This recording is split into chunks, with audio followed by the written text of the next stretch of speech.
तुम्हें ये हार जरूर पसंद आएगा। नेहा, जरा देखो तो, रणविजय ने मुस्कुराते हुए कहा। फिर उसने धीरे से हार को उठाया और नेहा की ओर बढ़ा। उसने नेहा की नाजुक त्वचा को देखा और उसकी आंखों में वासना का हल्का सा भाव उभर आया। हाई स्कूल के दिनों से ही रणविजय नेहा के लिए तरस रहा था, जो स्कूल की सबसे खूबसूरत लड़की थी। बार बार कोशिशों के बावजूद वो कभी भी नेहा को करीब से छू न सका, चाहे उसने कितना भी जोर लगाया हो। जब तक नेहा का पीछा करने का मौका था, उसने उसे कभी नहीं छोड़ा। लेकिन नेहा का मूड अचानक बदल गया। उसे गुस्सा आ रहा था, पर वो कोई बड़ा तमाशा नहीं करना चाहती थी, क्योंकि वहां मौजूद सभी लोग उसके हाई स्कूल के दोस्त थे। इस पल रणविजय को लगा जैसे उसकी सालों पुरानी ख्वाहिश पूरी होने वाली है। नेहा ने कहा कि उसे तुम्हारा तोहफा नहीं चाहिए। क्या तुमने ठीक से सुना नहीं? आरव अचानक खड़ा हो गया और नेहा के सामने ढाल बनकर रणविजय को ठंडी नजरों से घूरने लगा। ये क्या बकवास है, असिस्टेंट? रणविजय ने तिरस्कार भरी नजरों से आरव को देखा। मैं तुम्हारी बॉस और डायरेक्टर को तोहफा देना चाहता हूं, और तुम, एक छोटा सा सहायक, मेरे रास्ते में आकर खड़ा हो गया। तुझे मुझसे टकराने की हिम्मत कैसे हुई? रणविजय ने अहंकारी लहजे में कहा और अपना चेहरा तरेर लिया।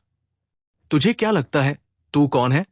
मैंने तुझे इस कमरे में रहने दिया, शराब पीने दी, क्योंकि मैं नहीं चाहता था कि नेहा का असिस्टेंट बाहर ड्राइवरों के साथ बैठे। और तू इतना बेशर्म है। मैं नेहा का हाई स्कूल का दोस्त हूं। लेकिन तू क्या है जो नेहा की ओर से फैसले ले रहा है? बोल, तू है कौन? मेगा बिल्डर कॉरपोरेशन के जनरल मैनेजर के रूप में रणविजय मेहरा के पास करोड़ों की संपत्ति थी। इतनी बड़ी कंपनी उसके कब्जे में थी और समाज में उसका रुतबा काफी मजबूत था। लोग उसका नाम लेते थे। रणविजय के पिता भी मुंबई के निर्माण उद्योग में बड़े खिलाड़ी थे, जिसके चलते वो एक अमीर दूसरी पीढ़ी का वारिस बन गया था। अपनी हैसियत और रुतबे को देखते हुए रणविजय को लगता था कि वो मेहता परिवार की बेटी नेहा के लिए पूरी तरह से योग्य है। उसने नेहा की मेहता ग्रुप की डायरेक्टर की हैसियत को भी तवज्जो नहीं दी। उसके लिए आरव जैसे छोटे से असिस्टेंट और उसके बीच जमीन आसमान का फर्क था। फिर भी उसने ऐसी गुस्ताखी करने की हिम्मत कैसे की? मैं नेहा का पति हूं, आरव ने शांत स्वर में कहा, और जहां तक इस घटिया हार का सवाल है, इसे तुम अपने पास रख लो। क्या तू नेहा का पति है? रणविजय ने हैरानी से पूछा। कमरे में सन्नाटा छा गया। सभी लोग आश्चर्य से नेहा और आरव को देखने लगे। क्या होगा अब, जब सबके सामने नेहा और आरव की शादी की सच्चाई खुल गई? जो लोग अब तक नेहा की तारीफ कर रहे थे, क्या अब वे उसे घृणा से देखेंगे? नेहा कैसे जवाब देगी इन सवालों का? रणविजय क्या करेगा जब उसका सामना होगा आरव और उसकी ताकत से? क्या ये रियूनियन नेहा और आरव के रिश्ते को नया मोड़ देगा, या उनके बीच की दूरियां हमेशा के लिए बढ़ जाएंगी? क्या नेहा आखिरकार आरव को सबके सामने अपने पति के रूप में स्वीकार कर लेगी, या फिर से उनके बीच दरार आ जाएगी? नेहा का पति होने की बात सुनकर रणविजय को पहले तो झटका लगा, फिर उसके चेहरे पर एक कुटिल मुस्कान उभरी। उसने तंज कसते हुए कहा, ओ, तो तू वही मेहता परिवार का वो निकम्मा दामाद है जिसके चर्चे हर जगह हैं। वही बेकार आदमी जिसने नेहा से शादी की ताकि उसका खर्चा पानी चल सके। लोग ठीक ही कहते हैं, तू सचमुच निकम्मा है, तेरे में जरा भी शर्म नहीं। तभी तो नेहा के ऑफिस में घुस गया उसका असिस्टेंट बनकर, क्योंकि तुझे और कहीं कोई काम मिलने से रहा। अचानक कमरे में मौजूद लोग खुसुर पुसुर करने लगे और आरव का मजाक उड़ाने लगे। जाहिर तौर पर उन्होंने मेहता परिवार में आरव की शादी के बारे में सुना था। तो तुझे जलन हो रही है, हां? रणविजय ने तीखी नजरों से आरव को घूरते हुए कहा। नेहा के लिए तू 50 लाख का डायमंड हार तो खरीद नहीं सकता, इसलिए चाहता है कि कोई और भी न खरीदे, वरना तू नेहा की नजरों में और नीचे गिर जाएगा। कमरे में मौजूद लोग रणविजय का साथ देने लगे और आरव का मजाक उड़ाने लगे। जाहिर था वे रणविजय का पक्ष लेंगे। सभी जानते थे कि रणविजय मेहरा इस ग्रुप में सबसे कामयाब शख्स है, इस पीढ़ी का सबसे होनहार, अमीर और बिजनेस की दुनिया के बड़े बड़े लोगों से रिश्ते रखने वाला। उसका साथ देना मतलब किसी न किसी तरह का फायदा पक्का। आरव ने सिर हिलाया और शांत स्वर में कहा, तुम्हारे इस हार की सतह पर केमिकल की एक परत चढ़ी है जो इसे चमक दे रही है। ये डायमंड नहीं, अमेरिकन डायमंड हार है जिसकी कीमत 40,000 से ज्यादा नहीं, और तुम इसे 50 लाख का बता रहे हो। क्या मजाक है रणविजय? जब रणविजय ने गिफ्ट बॉक्स खोला था तब आरव ने एक नजर में ही देख लिया था और समझ गया था कि यह डायमंड हार नकली है। असली डायमंड में प्राकृतिक कट्स होते हैं जिनसे रोशनी का अपवर्तन होता है और उसी से डायमंड की वो खास चमक आती है जो किसी और पत्थर में नहीं होती। अमेरिकन डायमंड तो बाजार में आम चीज है। पहले आरव का इरादा उसे बेनकाब करने का नहीं था, लेकिन उसने रणविजय से इतनी बेशर्मी की उम्मीद भी नहीं की थी। आरव की आंखों के सामने रणविजय नेहा को प्रभावित करने की कोशिश कर रहा था। ये बात आरव बर्दाश्त कर सकता था क्योंकि वो अभी तक इतना आत्मविश्वास नहीं जुटा पाया था कि नेहा के साथ अपने रिश्ते को सबके सामने जाहिर कर सके। लेकिन रणविजय की नीयत नेहा को हार पहनाने के बहाने उसे छूने की थी। इतना ही नहीं, उसने एक नकली हार के दम पर भरी महफिल में आरव का मजाक भी बनाया। क्या क्या बकवास कर रहा है तू? रणविजय एक पल के लिए घबरा गया और आरव पर बरस पड़ा। इससे पता चलता है कि तू कितना नीच है। मैंने खुद नेहा के लिए ये 50 लाख का हार खरीदा और तू मुझे सिर्फ इसलिए बदनाम करने की कोशिश कर रहा है क्योंकि तेरी औकात नहीं कि तू उसे ऐसा तोहफा दे सके। रणविजय ने गुस्से में नेहा की ओर देखा, जैसे आरव ने उसकी भावनाओं को ठेस पहुंचाकर उसका दिल तोड़ दिया हो। उसने कहा, नेहा, तुमने ऐसे आदमी से शादी की? मुझे तो तुम पर तरस आता है। ये आदमी तुम्हें सारी जिंदगी शर्मिंदगी और दुख देगा।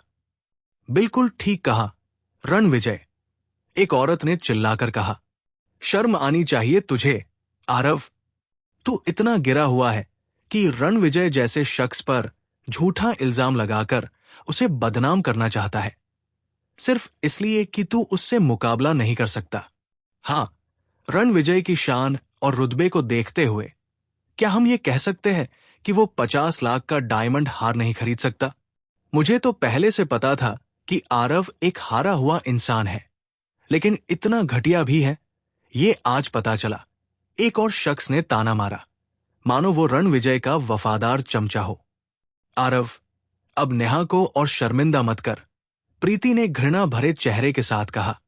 मैंने तुझे पहले ही कहा था कि यहां चुप रह, लेकिन तूने अपनी और नेहा की बेइज्जती करवा ही ली। आरव ने प्रीति को ठंडी नजरों से देखा।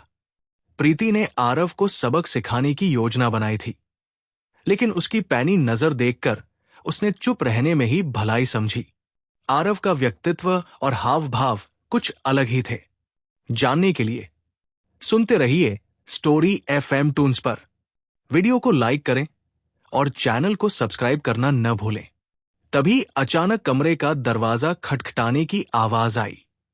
एक गुस्से से भरा युवक, जिसकी बाह पर एक शेर का टैटू था, अचानक कमरे में घुस आया।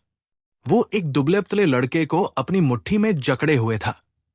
उसकी क्रोध भरी उपस्थिति ऐसी थी मानो वो किसी की जान लेने आया हो। ये टिड्डा यहां क्या कर रहा है?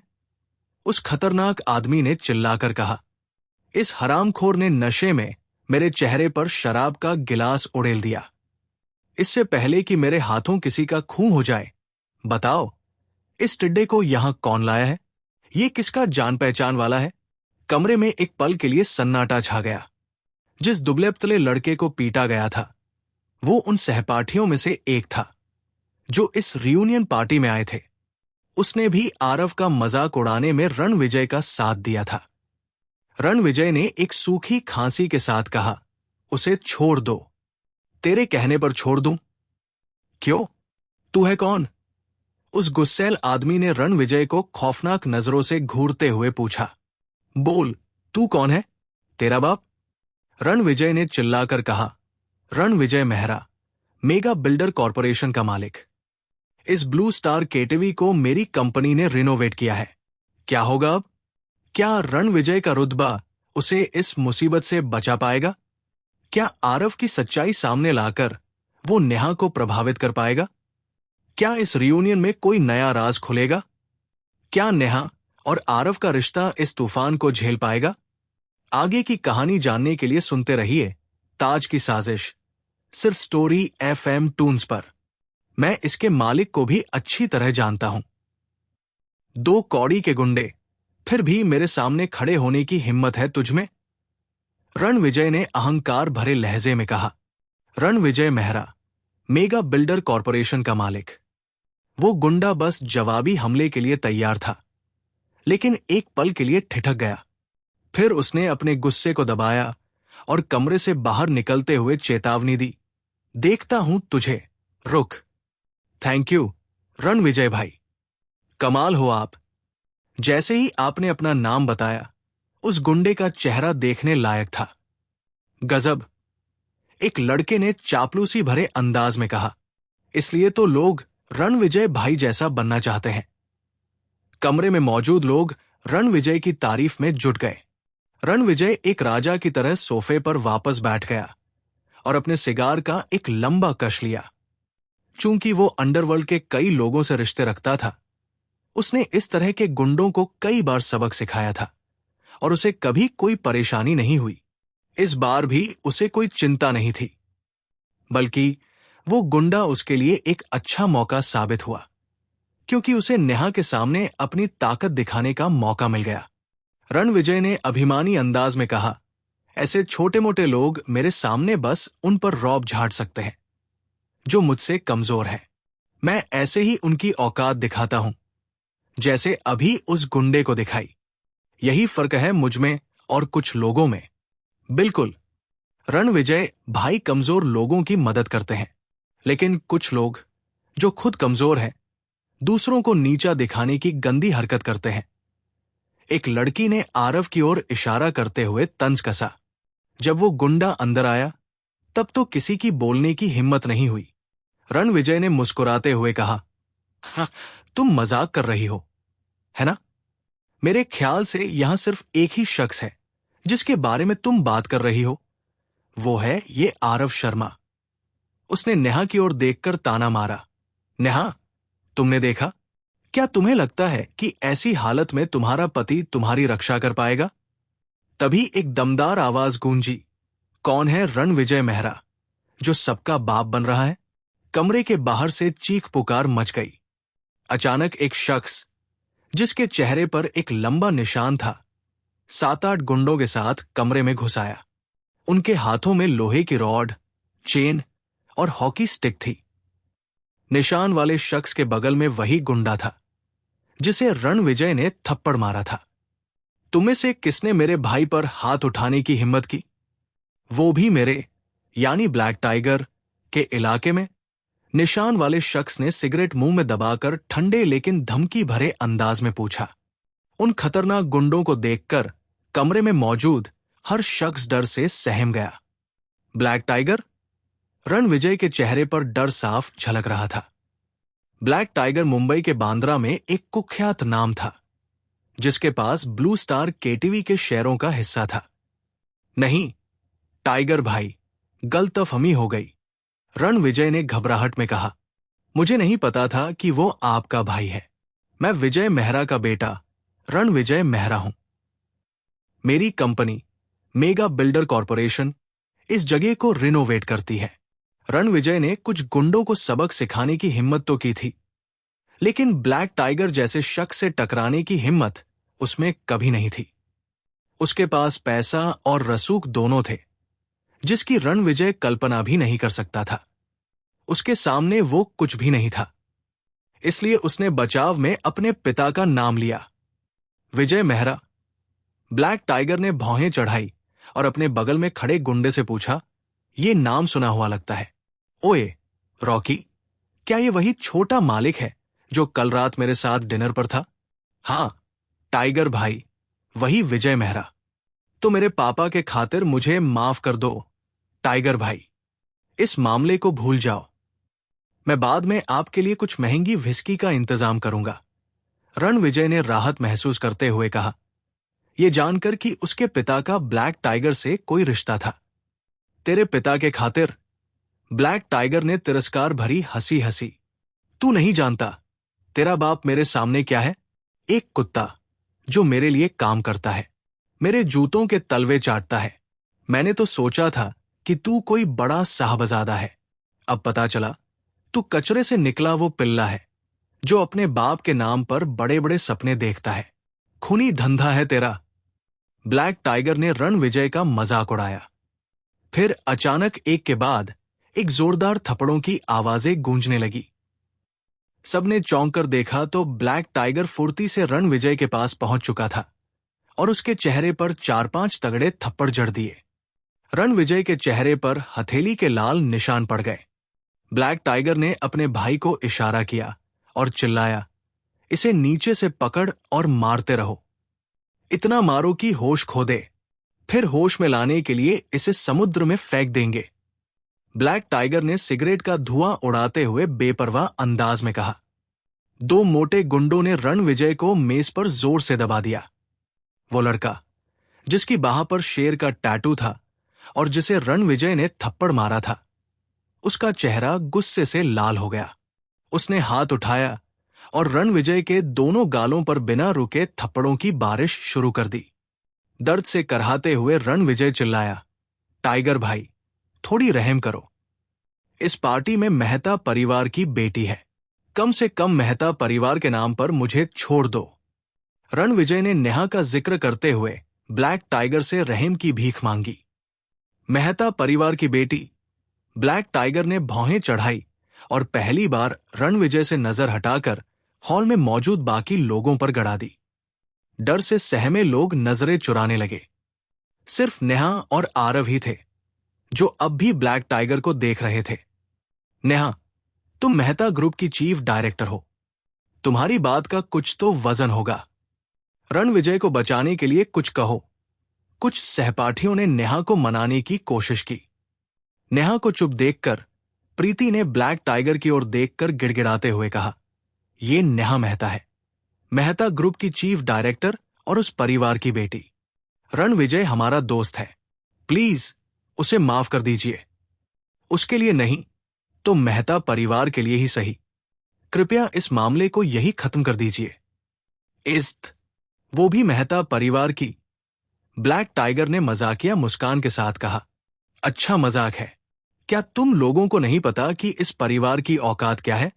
अपने इलाके में होंगे बड़े लोग, मेरे इलाके में उनके नाम का कोई वजन नहीं। इतना कहकर ब्लैक टाइगर ने नेहा को ऊपर से नीचे देखना शुरू किया, जैसे उसका पूरा विश्लेषण कर रहा हो। धीरे धीरे उसके चेहरे पर एक कुटिल मुस्कान उभरी और उसकी आंखें वासना भरे निशान से चमक उठीं। क्या करेगा ब्लैक टाइगर नेहा के साथ? क्या आरव को ब्लैक टाइगर से निपटने के लिए सबके सामने अपनी असली ताकत दिखानी पड़ेगी, या इस बार नेहा खुद कोई कदम उठाएगी? क्या रणविजय अब आरव का नया दुश्मन बनेगा? इस दुश्मनी का क्या अंजाम होगा? आगे की कहानी जानने के लिए सुनते रहिए ताज की साजिश, सिर्फ स्टोरी FM टून्स पर। नेहा मेहता, जो 2 साल पहले मुंबई की सबसे मशहूर और खूबसूरत कुंवारी लड़की थी। ब्लैक टाइगर ने कहा, साफ दिख रहा है कि उसकी आंखें वासना से भरी है। मैंने सुना है कि मेहता परिवार ने तुम्हारे लिए एक गरीब निकम्मे आदमी से शादी करवाई। तुम जैसी खूबसूरत औरत के लिए कितना अफसोस की बात है। नेहा ने आज एक फॉर्मल सूट पहना था, जिसके चलते वो और भी आकर्षक लग रही थी। नेहा की प्राकृतिक खूबसूरती के साथ साथ उनकी सलीके से पहनी हुई शानदार ड्रेस में उनका फिगर और भी आकर्षक लग रहा था। आज उनकी सुंदरता ऐसी थी कि कोई भी पुरुष उनके आकर्षण से खुद को रोक नहीं पाता। क्या बात है नेहा, अजनबियों से दोस्ती नहीं करती? ड्रिंक तो करती होंगी? अगर हां, तो आज रात मेरे साथ डिनर और ड्रिंक्स पर चलो। थोड़ी बातचीत होगी और अगर तुम कहो तो मैं रणविजय के मामले को भूल जाऊंगा, ब्लैक टाइगर ने एक खतरनाक मुस्कान के साथ कहा। यह सुनकर नेहा का मन घृणा से भर गया। लेकिन वो ऐसे शख्स से कैसे भिड़ सकती थी जो मेहता परिवार से भी नहीं डरता था। तुझे रणविजय से लड़ना है तो लड़, मेरी पत्नी को बीच में क्यों ला रहा है? आरव अचानक खड़ा हो गया और नेहा के सामने आ खड़ा हुआ। अरे ये तो वही है। ब्लैक टाइगर ने आरव को चंचल नजरों से देखा। मुंबई का वो बदनाम दामाद आरव शर्मा। मुझे नहीं लगा था कि तुझमें मेरे सामने मुंह खोलने की हिम्मत होगी। खैर, तेरे मुंह खोलने से किसी को फर्क नहीं पड़ता तो मुझे क्या पड़ेगा। मैंने जो कहा वो साफ है। ब्लैक टाइगर ने अपनी उंगलियां चटकाते हुए कहा। नेहा मैडम को मेरे प्राइवेट रूम में ले आओ। आज मैं उन्हें सबसे महंगी विस्की पिलाऊंगा। नेहा के बारे में सोचते हुए उसने अपने होंठ चाटे। उसने कभी नहीं सोचा था कि ऐसी लाजवाब खूबसूरती उसके दरवाजे तक खुद चली आएगी। तू मौत को दावत दे रहा है। आरव गुस्से से आगे बढ़ा। उसका घुटना ब्लैक टाइगर के पेट पर जोर से लगा। अगले ही पल उसने हाथ उठाया और ब्लैक टाइगर का गला पकड़ लिया। एक पल में उसका चेहरा पीला पड़ गया और उसकी सांसें रुकने लगी। खांसते हुए ब्लैक टाइगर अपनी दहशत की हालत में हैरान था। उसने कभी नहीं सोचा था कि आरव पहली चाल चलेगा। बाकी लोग तो प्रतिक्रिया देने की सोच भी नहीं सकते थे। घुटने टेक आरव ने धीमी, क्रोध भरी आवाज में कहा और ब्लैक टाइगर को ऐसी नजरों से देखा जैसे उसकी मौत तय हो चुकी हो। फिर उसने उसके घुटने पर वार किया और एक झटके में उसे जमीन पर बिठा दिया। बल का सामना करने में असमर्थ ब्लैक टाइगर अपने घुटनों पर गिर पड़ा। उसका चेहरा गुस्से से लाल हो गया। तूने सचमुच मुझे छूने की हिम्मत की? तुझे पता है मेरे पीछे कौन है? मेहता परिवार भी मुझसे टकराने की हिम्मत नहीं करता। ब्लैक टाइगर ने गुस्से में चिल्लाते हुए कहा। मैं बांद्रा के भाई साहब रुद्र ठाकुर का खास आदमी हूं, जिसे इस शहर की संपत्तियों की देखभाल का जिम्मा सौंपा गया है। ये क्या? ये आरव पागल हो गया है? इस खतरनाक आदमी से पंगा लेने की क्या जरूरत थी? अब तो सब खत्मा। इसके साथ हम सब भी मारे जाएंगे। ब्लैक टाइगर की कुख्यात छवि को देखते हुए कमरे में मौजूद सभी लोग डर से कांप रहे थे। उन्हें लग रहा था कि ब्लैक टाइगर अब आरव का गुस्सा उन सब पर निकालेगा। आरव ने ब्लैक टाइगर को ठंडी नजरों से देखा और पूछा, तो तू रुद्र ठाकुर का आदमी है? रुद्र ठाकुर नहीं, भाई साहब। मुंबई में शायद ही कोई हो जिसने भाई साहब का नाम न सुना हो। ब्लैक टाइगर ने धमकी भरे अंदाज में कहा और सबकी ओर देखा। फिर उसने आरव को घूरते हुए कहा, अच्छा होगा कि तू मेरे सामने घुटने टेक कर माफी मांग ले। शायद तुझे जिंदगी की भीख मिल जाए, वरना मेरे ये आदमी तेरी लाश ठिकाने लगाने के लिए काफी है। उसने अपने गुंडों की ओर इशारा किया। लेकिन अचानक आरव का हाथ उठा और एक जोरदार थप्पड़ ब्लैक टाइगर के चेहरे पर पड़ा। थप्पड़ इतना तेज था कि उसके मुंह के कोने से खून टपकने लगा। मरना चाहता है तू? ब्लैक टाइगर क्रोध से चिल्लाया।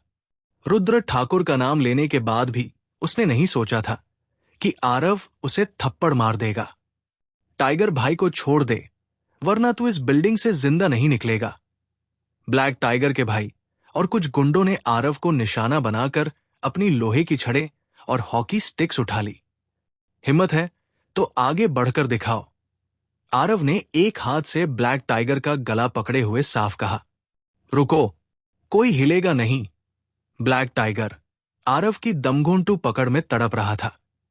उसका चेहरा लाल हो रहा था और उसका शरीर अनियंत्रित रूप से कांप रहा था। ऐसा लग रहा था जैसे वो किसी भी पल मर जाएगा। जैसे जैसे सेकंड घंटों जैसे लगने लगे, ब्लैक टाइगर मन ही मन प्रार्थना करने लगा कि उसकी पीड़ा खत्म हो। लेकिन एक सवाल उसके दिमाग में गूंज रहा था। आरव के पास इतनी भयानक ताकत कहां से आई?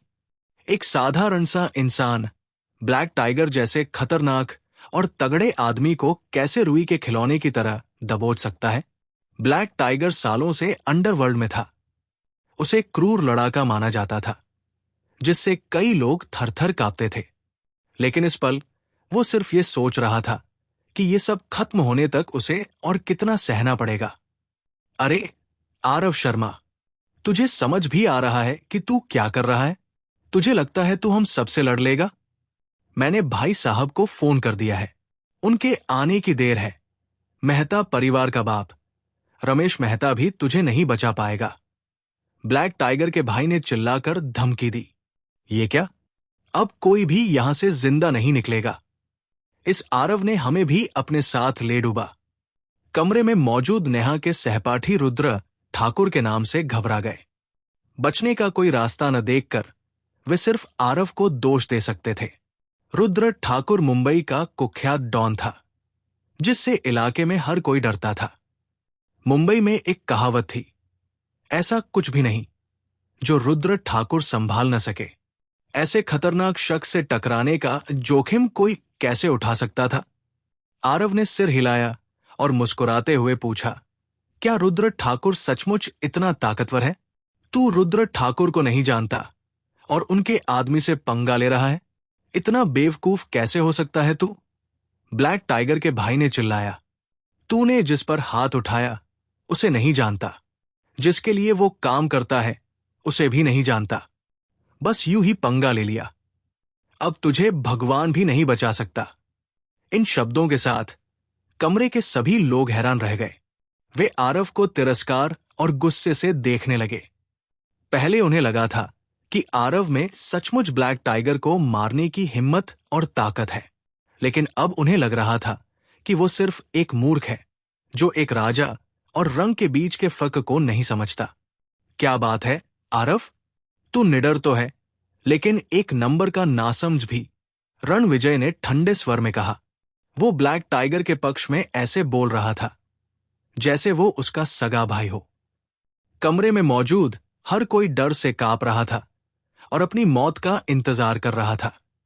रुद्र ठाकुर के आने के बाद जो होने वाला था, उसकी कल्पना से उनके मन में आत्महत्या का ख्याल तक आ रहा था। कोई आश्चर्य नहीं कि लोग तुझे निकम्मा, बेकार और जाहिल कहते हैं। रणविजय ने फिर से आरव का अपमान किया। आरव ने गुस्से से एक सेकंड के लिए आंखें बंद की। अगले ही पल उसने रणविजय को इतना जोरदार थप्पड़ मारा कि वो कमरे में 2 बार घूमकर बाहर जा गिरा। आरव, ये सब छोड़ो, चलो यहां से निकलते हैं, नेहा ने चिंतित स्वर में कहा। नेहा के हिसाब से आरव ने आवेश में आकर बहुत बड़ा कदम उठा लिया था।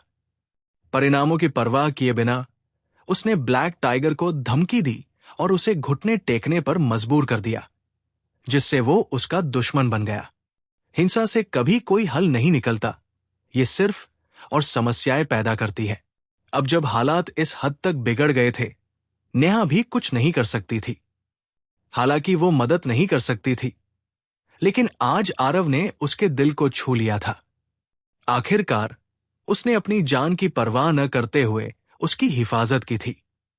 तुम लोगों को लगता है कि तुम यहां से जा सकते हो? ब्लैक टाइगर के भाई ने अहंकार से कहा। मेरी बात सुन लो, आज यहां से कोई जिंदा नहीं जाएगा।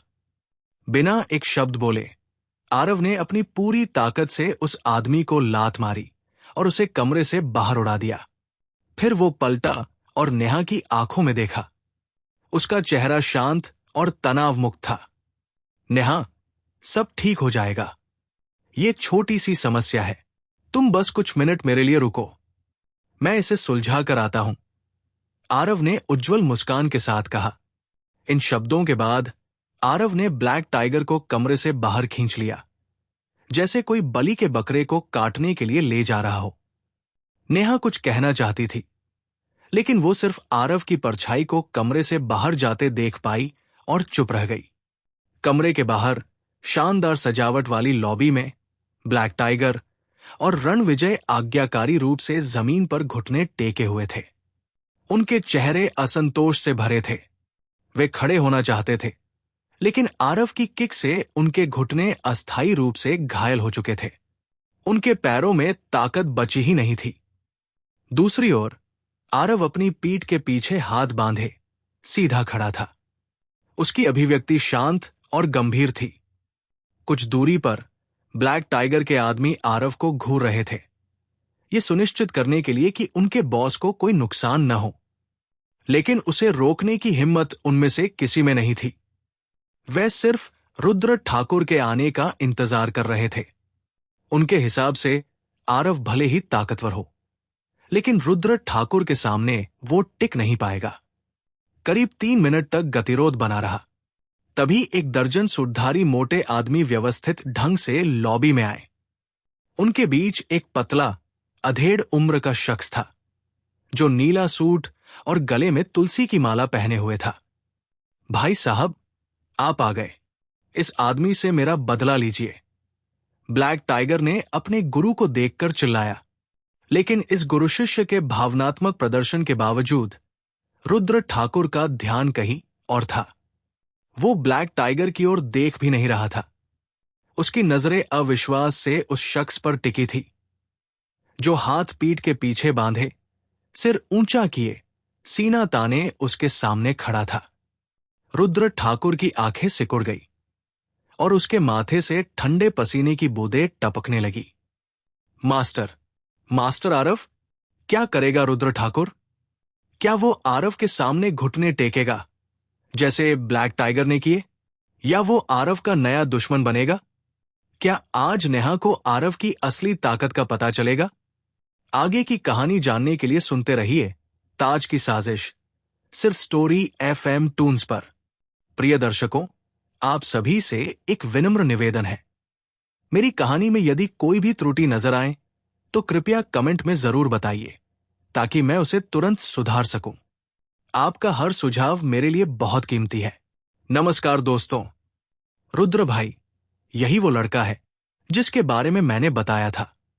इसने आपके इलाके में हंगामा मचाया, और जब मैंने आपका नाम लिया तो डरने की बजाय इसने मुझे थप्पड़ जड़ दिया। आपके नाम का खौफ भी इसने गंभीरता से नहीं लिया। ब्लैक टाइगर ने चीखते हुए कहा, डरते हुए कि रुद्र ठाकुर उसकी बात को नजरअंदाज कर देगा। लेकिन उसकी जोरदार गुहार के बावजूद रुद्र ठाकुर ने ब्लैक टाइगर की ओर देखा तक नहीं। इसके बजाय उसने आरव की पीठ को गहरी झिझक के साथ देखा, क्योंकि उसके मन में डर धीरे धीरे उभर रहा था। आरव धीरे से पलटा और बिना एक शब्द बोले गंभीर नजरों से रुद्र ठाकुर को देखने लगा। आरव साहब। रुद्र ने आरव की नजरों से मिलते ही तुरंत सिर झुका लिया और सम्मान के साथ उसका अभिवादन किया। क्या मेरे कान ठीक सुन रहे हैं ना? रुद्र भाई ने अभी क्या कहा? ब्लैक टाइगर और उसके आदमियों ने हैरानी से बड़बड़ाया। आरव साहब, मैंने सपने में भी नहीं सोचा था कि आप मेरे इलाके में इस तरह मिलेंगे। आखिर क्या हुआ? आप यहां मौजूद थे, और ये सब कैसे शुरू हुआ? रुद्र ने माथे का पसीना पोंछते हुए सम्मानपूर्वक पूछा। आरव ने उदासीन स्वर में जवाब दिया, अपने आदमी से पूछ लो। ब्लैक टाइगर, क्या तुमने साहब को नाराज किया? रुद्र ने क्रूर और डरावने लहजे में पूछा। उसने पहले ही फोन पर खबर सुनी थी कि किसी ने ब्लू स्टार KTV में हंगामा मचाया और उसके कथित तौर पर काबिल आदमी ब्लैक टाइगर को भी पीटा। यहां तक कि रुद्र ठाकुर का नाम लेने के बाद भी उस शख्स ने कोई रहम नहीं दिखाया। इसलिए उसने अपने आदमियों को लेकर यहां आने का फैसला किया ताकि इस उपद्रवी से निपटा जा सके। लेकिन उसने कभी नहीं सोचा था कि सामने खड़ा शख्स आरव शर्मा होगा। भाई, मैं तो बस नेहा मेहता के साथ मजाक कर रहा था। तभी ये आरव अचानक आगे बढ़ा और मुझ पर हमला कर दिया। आपको इस मामले में मेरी मदद करनी होगी। इसे सबक सिखाना जरूरी है। ब्लैक टाइगर को यकीन नहीं हुआ और उसने अपनी बात रखी। रुद्र, क्या तुम अपने आदमियों को यहां ब्लैक टाइगर की मदद के लिए लाए थे? आरव ने शांत स्वर में पूछा। बिल्कुल नहीं साहब, मैं ऐसी हिम्मत भी नहीं कर सकता, रुद्र ने घबराते हुए कहा। उसके माथे से पसीने की बूंदें टपक रही थी। आरव ने शांति से कहा, चूंकि ये तुम्हारा आदमी है तो इस मामले को तुम्हें खुद संभालना चाहिए। भाई, आप इस शख्स के साथ इतनी नरमी क्यों बरत रहे हैं? ये आरव तो मेहता परिवार का एक बेकार दामाद है। ब्लैक टाइगर को कुछ समझ नहीं आया और उसने हैरानी से कहा, यहां तक कि मेहता परिवार का मालिक रमेश मेहता आपके सामने कुछ भी नहीं है। ब्लैक टाइगर ने हैरान अभिव्यक्ति के साथ अपनी बात खत्म की। ऐसा नहीं था कि उसका दिमाग कमजोर था, बल्कि उसने कभी इस हास्यास्पद संभावना के बारे में नहीं सोचा था कि रुद्र ठाकुर वास्तव में आरव शर्मा के सामने झुकेगा। आखिर कौन ऐसा होगा जो मुंबई के कुख्यात निकम्मे दामाद के सामने सिर झुकाएगा, और वो भी रुद्र ठाकुर जैसे कुख्यात डॉन? ये ऐसा था जैसे कोई देवता कचरे के ढेर के सामने झुक रहा हो। रुद्र ने ब्लैक टाइगर की ओर देखा और उसकी आंखों में हत्या का इरादा साफ झलक रहा था। इस पल वो सचमुच अपने इस बेकार गुंडे को चाकू मारकर खत्म कर देना चाहता था। ब्लैक टाइगर के शब्दों से रुद्र ने पहले ही पूरी कहानी का अंदाजा लगा लिया था। वो ब्लैक टाइगर के असली स्वभाव से अनजान नहीं था। जैसे ही उसने टुकड़ों को जोड़ा, वो इस नतीजे पर पहुंचा कि ब्लैक टाइगर ने आरव की पत्नी नेहा के बारे में गंदे इरादे बनाए होंगे। आरव शर्मा की पत्नी के लिए ऐसे विचार रखने की हिम्मत करके उसने अपनी कब्र खुद खोद ली थी। बेवकूफ, मुंह बंद कर।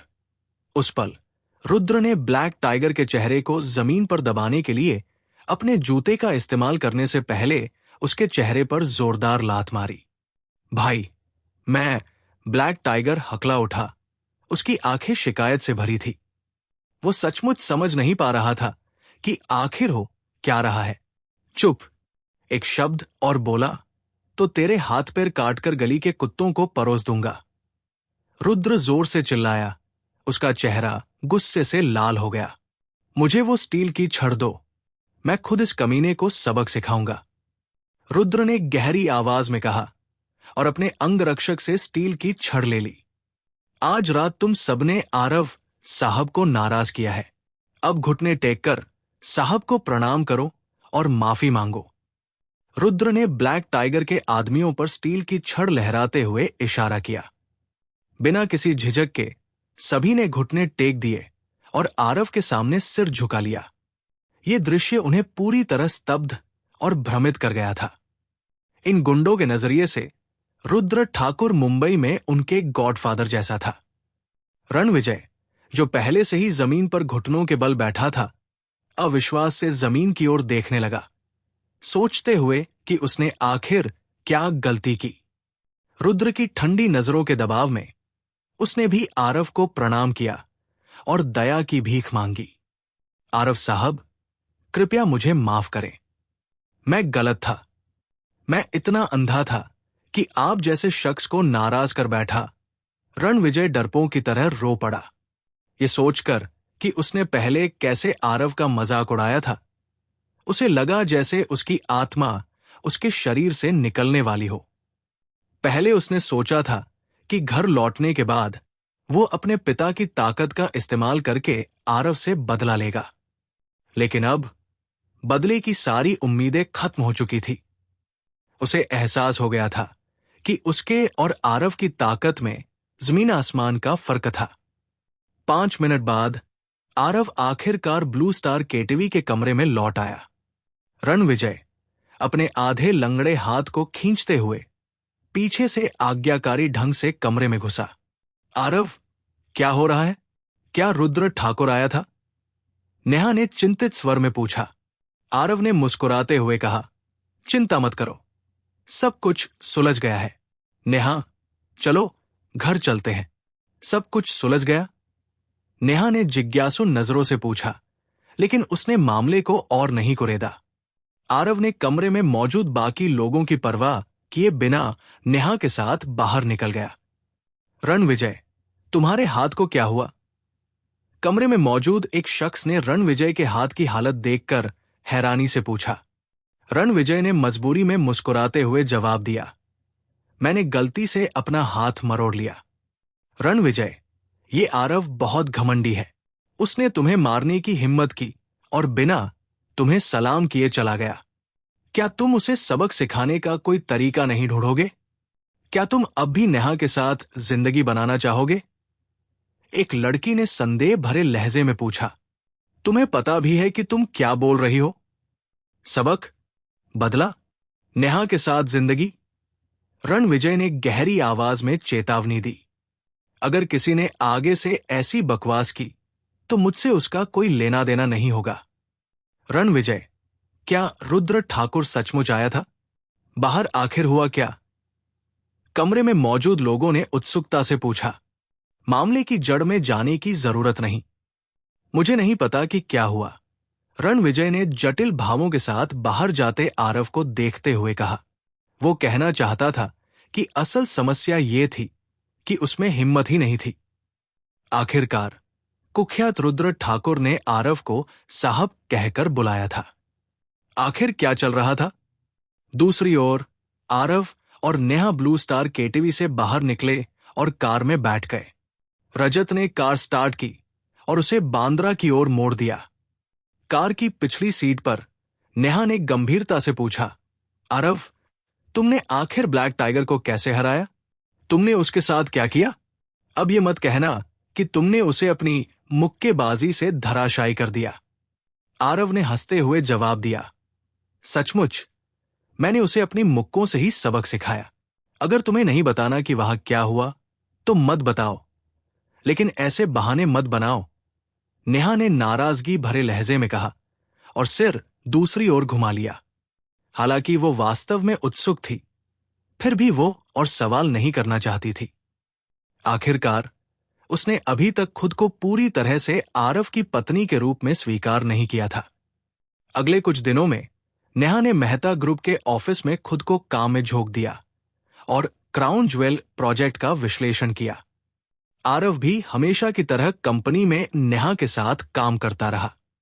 हर दिन वो नेहा के साथ अनमोल गहनों के डिजाइनों पर चर्चा करता और प्रोजेक्ट की बढ़ती दक्षता में योगदान देता।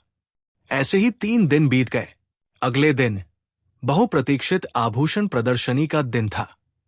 ये आयोजन मुंबई के बांद्रा में स्थित सबसे बड़े कमर्शियल प्लाजा स्टार स्क्वायर में होने वाला था।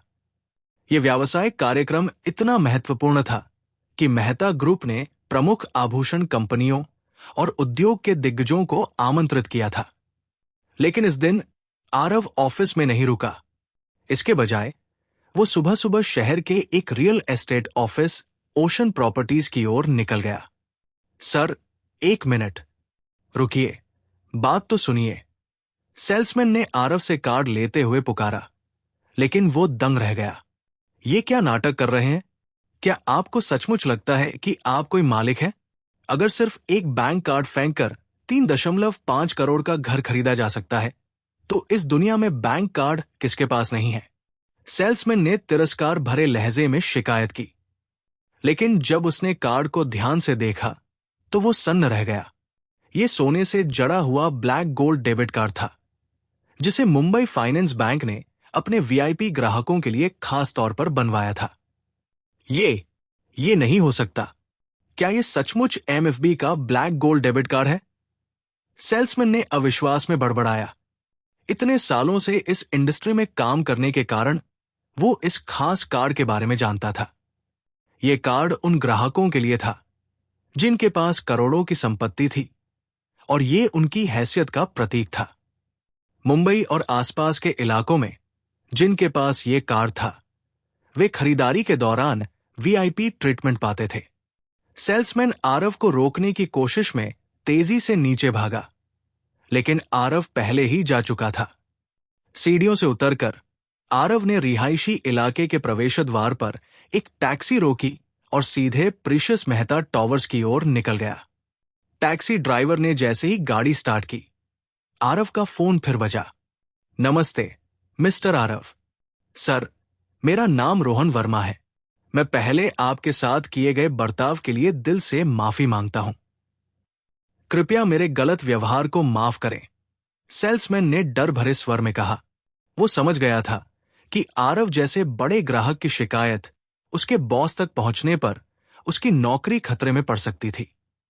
आरव ने शांत स्वर में जवाब दिया, तुम्हें बस मेरे बताए काम को संभालना है।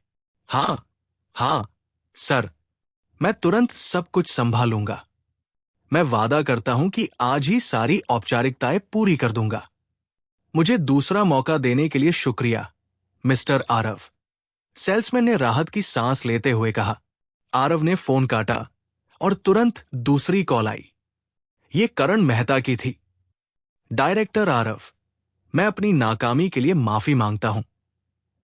मैंने आपके दिए काम को पूरी तरह बर्बाद कर दिया। क्राउन ज्वेल के गहने जो आपने मुझे सौंपे थे, पता नहीं कैसे चोरी हो गए। करण ने घबराहट में कहा। मैं मेहता ग्रुप के बिजनेस में ऐसी गड़बड़ करने के लिए शर्मिंदा हूं। करण ने कॉल के दूसरी ओर से कहा। आरव ने योजना बनाई थी कि वो एक उचित घर खरीदेगा और नेहा वो उसके परिवार को वहां रहने के लिए मनाएगा। वो सही समय का इंतजार कर रहा था। मुंबई के उत्तरी हिस्से में हलचल भरे शहर के केंद्र में सी ब्रिज गार्डन्स नामक एक शानदार रिहायशी इलाका था। ये जिला विशेष रूप से उच्च वर्ग के लिए बनाया गया था। न केवल इसकी भौगोलिक स्थिति शानदार थी, बल्कि यहां का दृश्य और माहौल भी बेमिसाल था। पूरे मुंबई शहर में इस इलाके की प्रॉपर्टी को औसत से कहीं ऊपर माना जाता था। यहां हर घर की कीमत 3 से 4 करोड़ रुपए के बीच थी। आरव के दृष्टिकोण से इस इलाके के घर उनकी सभी जरूरतों को पूरा करते थे। ये न केवल शहर की भागदौड़ से दूर था, बल्कि जीवन भर आराम से रहने के लिए भी पर्याप्त था। रियल एस्टेट कंपनी के एक सेल्समैन के मार्गदर्शन में आरव सी ब्रिज गार्डन्स की 12वीं मंजिल पर एक खाली स्वीट देखने गया। सजावट बेहद शानदार थी, जिसमें ज्यादातर सामान शीशम की लकड़ी से बना था। पूरे घर को देखते हुए आरव संतुष्ट नजर आया। सर, इस स्वीट की कुल कीमत 3.5 करोड़ रुपए है। क्या आप इसे खरीदने में दिलचस्पी रखते हैं? सेल्समैन ने अधीरता से देखते हुए और आलस्य भरे लहजे में पूछा। उसने अभी तक आरव को स्वीट के बारे में कोई खास जानकारी नहीं दी थी। अगर यह उसकी नौकरी का हिस्सा न होता तो वो शायद आरव को देखता भी नहीं। घर दिखाना और उसकी खूबियां बताना तो दूर की बात थी। सेल्समैन के नजरिए से आरव ने जो कपड़े पहने थे, उनकी कीमत 1000 रुपए से भी कम थी। इसके अलावा वो कंपनी की गाड़ी से यहां आया था और उसके पास अपनी कार भी नहीं थी। सब कुछ जोड़कर सेल्समैन ने सिर हिलाया, क्योंकि उसे यकीन था कि ये गरीब शख्स इस महंगे इलाके में कुछ भी खरीदने की स्थिति में नहीं है। वो शायद डाउन पेमेंट तक नहीं दे सकता। तभी अचानक आरव का फोन बजा। कॉल के दूसरी ओर से नेहा की घबराई हुई आवाज सुनाई दी। आरव के दिमाग में हजारों ख्याल दौड़ गए। नेहा, तुम इतनी परेशान क्यों लग रही हो? क्या हुआ? नेहा ने गहरी सांस ली और फिर कुछ ऐसा कहा जिसने आरव के होश उड़ा दिए। आरव, प्लीज अभी तुरंत कंपनी में आ जाओ। क्राउन ज्वेल का फाइनल डिजाइन चोरी हो गया है। अब क्या होगा? क्राउन ज्वेल का तैयार डिजाइन किसने चुराया? इसके पीछे उसकी मंशा क्या थी? क्या आरव नेहा और उसके परिवार को आसपास मंडराने वाले खतरों से बचा पाएगा? क्या वो नेहा के सपनों को पूरा कर पाएगा या उसका सपना टूट जाएगा? आगे की कहानी जानने के लिए सुनते रहिए ताज की साजिश, सिर्फ स्टोरी FM टून्स पर। हां, आरव, क्राउन ज्वेल का फाइनल डिजाइन चोरी हो गया है। नेहा ने घबराए स्वर में दोहराया। क्या? ठीक है, तुम घबराओ मत, मैं अभी वहां पहुंच रहा हूं, आरव ने गंभीर अभिव्यक्ति के साथ कहा। उस पल उसने कॉल के दूसरी ओर से शोर सुना, जैसे कंपनी में पहले ही हंगामा मच गया हो। नेहा ने कॉल काट दी। स्थिति के टुकड़ों को जोड़ते हुए आरव थोड़ा परेशान हो गया। कल आभूषण प्रदर्शनी का दिन था और क्राउन ज्वेल की चोरी स्पष्ट रूप से किसी की सुनियोजित साजिश थी, जिसका मकसद नेहा को नीचा दिखाना था। मेहता ग्रुप की भव्यता को देखते हुए यह कोई साधारण चोरी का मामला नहीं था। प्रीशियस मेहता टॉवर्स में हर कमरे और गलियारे में अनगिनत CCTV कैमरे लगे थे। सर, आप इस स्वीट को नहीं खरीद रहे हैं ना? सेल्समैन ने अधीरता से कहा, बात को एक वाक्य में खत्म करने की कोशिश करते हुए। उसका इरादा आरव जैसे बेकार ग्राहक के साथ ज्यादा समय बर्बाद करने का नहीं था। उसने जो कुछ दिखाया वो सिर्फ औपचारिकता थी। आरव ने अपना बैंक कार्ड निकाला और सेल्समैन को देते हुए कहा, नहीं, मैं ये स्वीट खरीद रहा हूं। अभी मेरे पास एक जरूरी काम आ गया है। ये कार्ड रखो और सारी औपचारिकताएं जल्द से जल्द पूरी करो। कार्ड का पासवर्ड 66 से शुरू होता है। जब प्रक्रिया पूरी हो जाए तो मुझे कॉल करना। आरव ने बात खत्म की, पलटा और तेजी से वहां से निकल गया। मुझे उम्मीद है कि आप मुझे खुद को साबित करने का मौका देंगे। मैं वादा करता हूं कि कल की आभूषण प्रदर्शनी से पहले इस मामले को सुलझा लूंगा।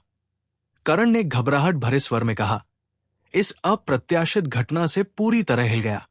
ये तुम्हारी गलती नहीं है। तुम्हें इसकी चिंता करने की जरूरत नहीं, आरव ने शांत लहजे में जवाब दिया। समझा, सर, करण ने उत्सुकता से कहा। आरव ने फोन काट दिया और भौहें चढ़ा ली। क्राउन ज्वेल की कीमत भले ही 20 से 30 लाख रुपए थी, लेकिन आरव को पैसे के नुकसान की परवाह नहीं थी। उसका गुस्सा इस बात से भड़क रहा था कि किसी ने उन गहनों को चुराने की हिम्मत की जिन्हें उसने और नेहा ने मिलकर डिजाइन किया था। ये नेहा का पहला डिजाइन था जिसका उसके लिए खास महत्व था। ये गहना न केवल कल की प्रदर्शनी का मुख्य आकर्षण था, बल्कि नेहा को एक सफल ज्वेलरी डिजाइनर के रूप में स्थापित करने वाला था। सवाल यह था कि आखिर कोई ऐसा शख्स कौन था जो नेहा के इस मौके को बर्बाद करना चाहता था। उस पल आरव का पूरा शरीर गुस्से से कांप रहा था और उसकी आंखें क्रोध से जल रही थी।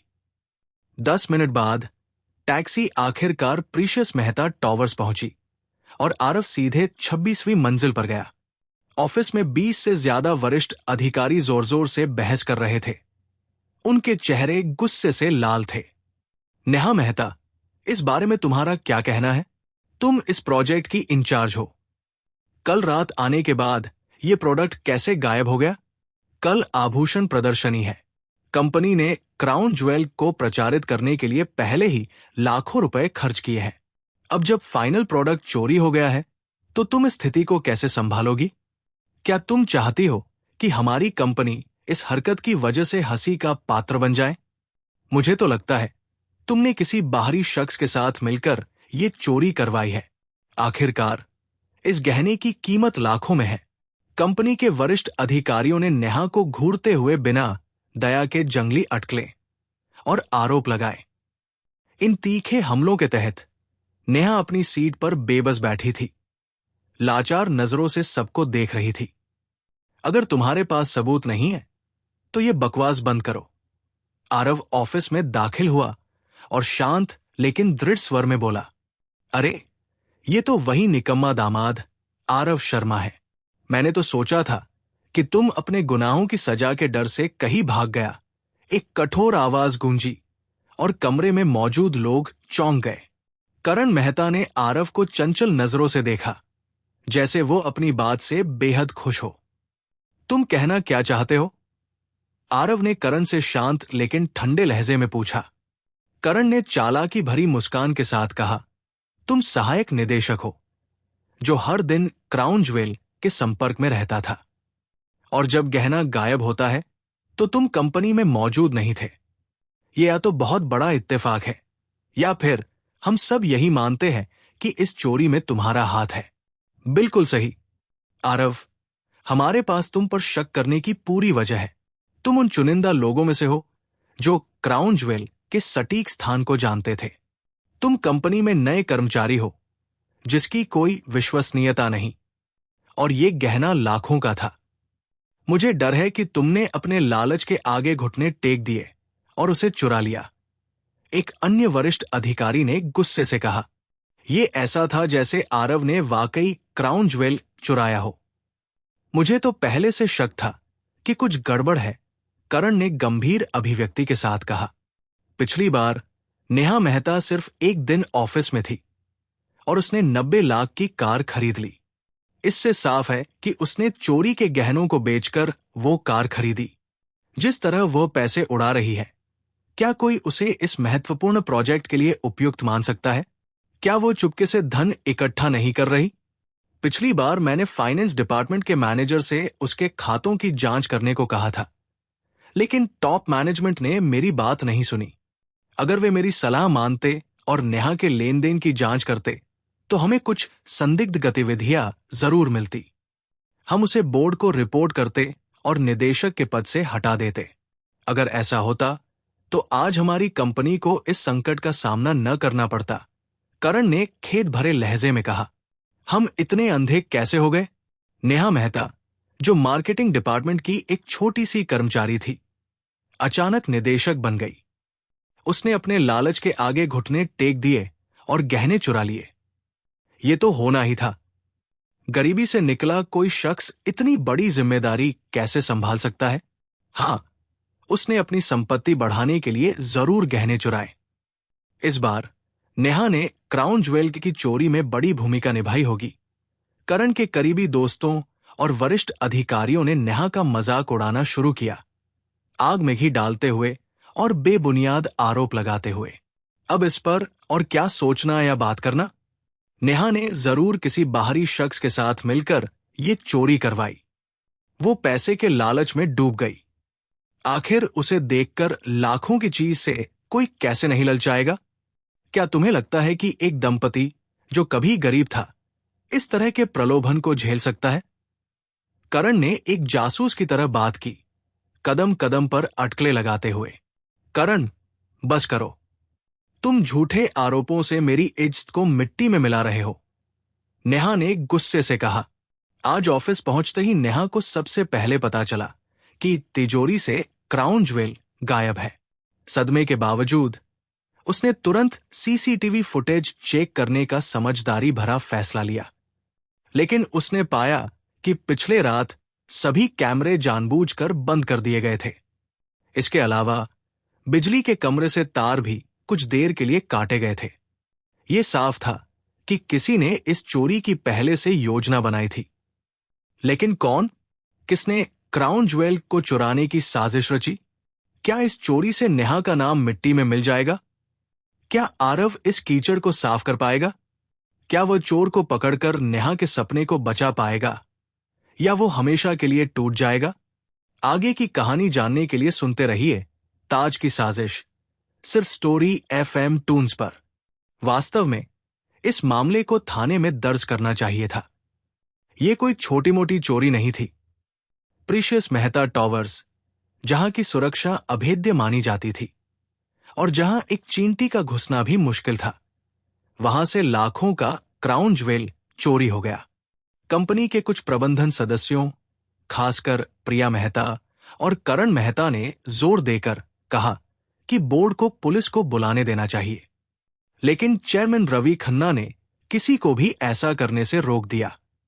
उनका कहना था कि इसे सार्वजनिक नहीं करना चाहिए और पहले कंपनी के अंदर आंतरिक जांच करनी चाहिए। आखिरकार नेहा इस प्रोजेक्ट की मुख्य जिम्मेदार थी। जितना बड़ा हंगामा होगा, उसकी प्रतिष्ठा उतनी ही ज्यादा दांव पर होगी। अगर इस प्रोजेक्ट में कोई गड़बड़ हुई जिसकी इंचार्ज नेहा थी, तो रवि खन्ना में भी स्थिति की जिम्मेदारी लेने की हिम्मत नहीं थी। मुख्य निदेशक नेहा मेहता वाकई प्रभावशाली है। क्या वो अपनी स्थिति का इस्तेमाल हमें दबाने के लिए कर रही हैं? करण ने अजीब लहजे में कहा, लेकिन उसका चेहरा गर्व से भरा था। नेहा मेहता, तुम अपनी वर्तमान स्थिति को अच्छे से समझती हो, करण ने हंसते हुए कहा। तुम बस एक्टिंग चीफ डिजाइन ऑफिसर हो। क्राउन ज्वेल प्रोजेक्ट को सफलतापूर्वक पूरा करने और प्रदर्शनी में चमकने के बाद ही तुम वो पद स्थायी रूप से पा सकती थी। लेकिन मौजूदा स्थिति देखो, तुम न केवल प्रोजेक्ट को पूरा करने में नाकाम रही, बल्कि लाखों के अनमोल गहने भी खो दिए। कल प्रदर्शनी है जिसका मुख्य आकर्षण क्राउन ज्वेल था। इस लापरवाही का कंपनी को क्या जवाब दोगी? क्या तुमने सचमुच सोचा था कि तुम इतनी आसानी से चीफ डिजाइन ऑफिसर बन जाओगी? करण ने आक्रामक लहजे में कहा। नेहा ने अपने होंठ कसकर भींच लिए, लेकिन चाहकर भी करण की बातों का खंडन नहीं कर पाई। ऊपरी तौर पर वो मजबूत दिख रही थी, लेकिन उसकी आंखों में दर्द छिपा था। वो हमेशा से एक छोटी कर्मचारी रही थी और अपने लक्ष्य तक पहुंचने के लिए उसने कड़ी मेहनत की थी। अपनी प्रेरणा और रचनात्मकता से उसने आखिरकार कंपनी में उच्च पद हासिल किया और एक्टिंग निदेशक बनाई गई। उसे अपने पैरों पर खड़े होने और नाम कमाने का मौका मिला था। दिन रात की मेहनत के बाद उसने अपना पहला प्रोडक्ट पूरा किया था। लेकिन जिस काम में उसने अपना खून, पसीना और आंसू बहाए, वो कल दुनिया के सामने आने वाला था।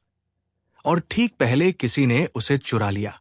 ऊपर से कंपनी के अधिकारियों ने उसकी आलोचना की और उस पर झूठे आरोप लगाए। उसके दिल का दर्द बयान करना असंभव था। यह शायद सबसे असनीय चीज थी जिसका सामना नेहा मेहता ने अपने जीवन में किया था। नेहा, मुझे क्यों लगता है कि पिछले साल तुमने ही चुपके से कुछ सामग्री में कटौती की थी। तुमने शायद रिसर्च और डेवलपमेंट के दौरान घटिया प्रोडक्ट बनाए और अब तुम्हारा असली चेहरा सामने आ गया है। प्रिया अचानक अपनी सीट से उठी और ठंडी मुस्कान के साथ बोली। वो जंगली अटकलें लगाने में शामिल हो गई थी और अपने इरादों को छिपाने की कोशिश भी नहीं कर रही थी। अपनी बकवास बंद करो, प्रिया। मैंने अपने काम में एक बार भी कोताही नहीं की। हर गहना पूर्णता के साथ बनाया गया था, नेहा ने गुस्से में कहा। वो कंपनी के प्रबंधन की आलोचना और संदेह सहन कर सकती थी। लेकिन दोस्तों, कहानी अच्छी लगी हो तो लाइक करें, कमेंट में अपनी राय जरूर बताएं और चैनल को सब्सक्राइब कर बेल आइकन दबाना बिल्कुल मत भूलिएगा।